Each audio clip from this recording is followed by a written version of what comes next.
ওম নমঃ শিবায়। হ্যালো বন্ধুরা, কেমন আছো তোমরা? আশা করি তোমরা সবাই খুব ভালো আছো। আজ আমরা 5000 বছর পুরনো একটা শিব মন্দির দেখতে যাচ্ছি। এই মন্দিরটি শিব পুরাণেও বর্ণিত আছে। এই যে সিদ্ধেশ্বরনাথ টেম্পল 0। অপরূপ প্রাকৃতিক সৌন্দর্যের মধ্যে দিয়ে আমরা চলেছি। আমরা এখন সিদ্ধেশ্বর শিব মন্দিরে এসে পৌঁছেছি। সিদ্ধেশ্বরনাথ শিব মন্দির।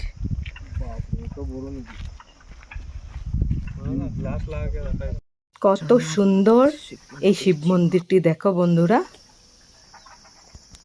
আমরা এখন সিদ্ধেশ্বরনাথ শিব মন্দিরে এসেছি। শিবপুরাণের এই পেজটি ওনারা জেরক্স করে রেখেছেন। রিডিসকভারিং হিন্দুইজম ইন হিমালয়াস, এই বইটিতে সুন্দরভাবে এর উল্লেখ আছে। তো বন্ধুরা, আমরা তো খুব এক্সাইটেড শিবলিঙ্গটি দেখার জন্য। চলো শিবায়, আমরা এখন শিব মন্দির দিকে যাচ্ছি।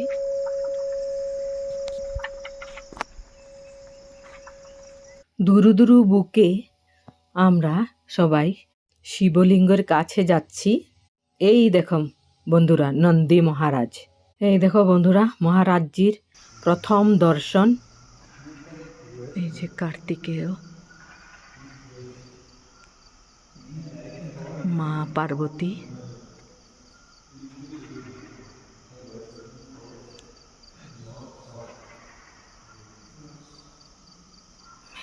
বন্ধুরা মা পার্বতী কেমন যেন গায়ে কাটা দিচ্ছে, বাপরে।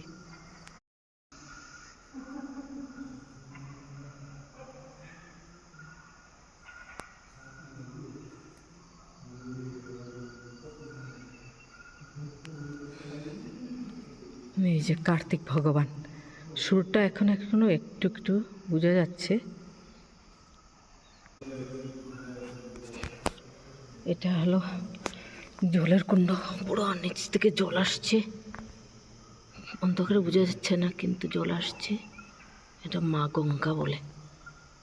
বন্ধুরা, হাজার হাজার বছর ধরে এই শিবলিঙ্গটি লুক্কায়িত ছিল। তো কি করে এই মন্দিরটা পাওয়া গেল? সময়টা ছিল 1 জুলাই 2004। কয়েকজন উড কাটার কার্দু হিলসে গিয়েছিল লাকড়ি কাটতে। ওরা দেখতে পেল একটুখানি একটা শিলের টুকরা। কয়েকজন মিলে মাটি খুঁড়তে লাগলো। অনেকক্ষণ খুঁড়েও শিলের টুকরাটি উঠাতে পারলো না। গ্রামে গিয়ে বলা বলি করলো। এভাবেই আর্কিওলজিক্যাল সার্ভে অফ ইন্ডিয়ার কানে পৌঁছলো। 5000 বছর পুরনো শিবলিঙ্গ আবির্ভাব হলো। বন্ধুরা, এখানে যে একটা দাগ দেখতে পাচ্ছ, সেটা হলো রুদ্রাক্ষের। মাটির উপরে এই অংশটুকুই ছিল।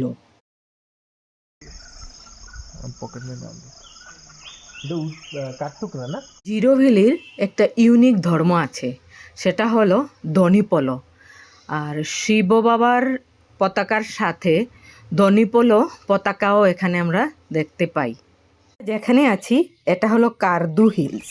পাখিগুলো কি সুন্দর ডাকছে দেখো বন্ধুরা।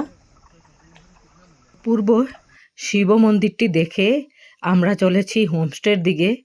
সুন্দর প্রাকৃতিক দৃশ্য দেখতে দেখতে চলো বন্ধুরা, আমরা কিছু ফ্যাক্ট জেনে নিই। ভ্যালির কার্দু হিলসে এই মন্দিরটি অবস্থিত। এটি একটি স্বয়ংভূ শিবলিঙ্গ। শিবপুরাণের ভলিউম নাম্বার 9 চ্যাপ্টার 17 এর উল্লেখ আছে। পল্লীর জিরো ভ্যালি থেকে মাত্র 5 কিলোমিটার দূরে অবস্থিত। So beautiful.